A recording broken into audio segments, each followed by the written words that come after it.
I rise in support of my amendment, which would prevent funds from being used to build or rebuild anything inside of the Gaza Strip. Let me say that in a couple of simply plain ways. Americans should not be funding the rebuilding of the Gaza Strip whenever this war should come to a conclusion, which we don't have any indication of when that will be. We should not be paying to build new infrastructure within the Gaza Strip should this war come to an end. Not a port, not a building, certainly not a terror tunnel, which has been used, certainly not a building which could be used to house those that are held captive by the various terrorist organizations there, not just Hamas, but Palestinian Islamic Jihad, Al-Aqsa Martyrs Brigade, Lions Den, Fatah. It's very likely that any group that should take control of the Gaza Strip following any military operations there still has ties to terrorism and still believes that there should be no existence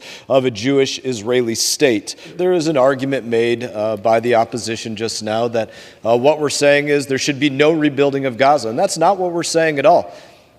Gazans can rebuild Gaza.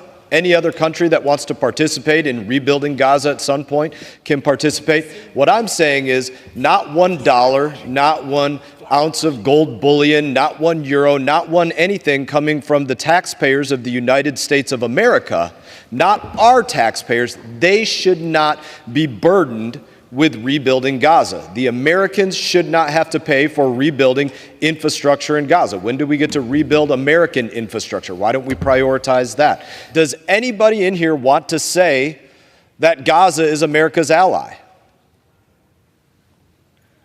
And I don't hear anybody speaking up. And I've asked this question before. I've not heard anybody on the floor of the House say that Gaza is America's ally. I doubt the opposition will stand up and say that Gaza is America's ally. They are absolutely at war with one of our major and best allies anywhere across the globe. So the idea of rebuilding or building, even as we speak or in the future, our non-ally who is at war with our great ally, to me is nonsensical, especially as our non-ally is currently holding Americans hostage and was very active in participating in killing Americans, killing Israelis, killing others on October 7. This didn't begin on October 7. It's gone on for years and decades, and it's not likely to end anytime soon. American tax dollars do not need to go to Gaza to rebuild it. American tax dollars need to stay in the United States of America for Americans. And I urge support of my amendment, which would prevent any funds from going to build or rebuild anything within the Gaza Strip.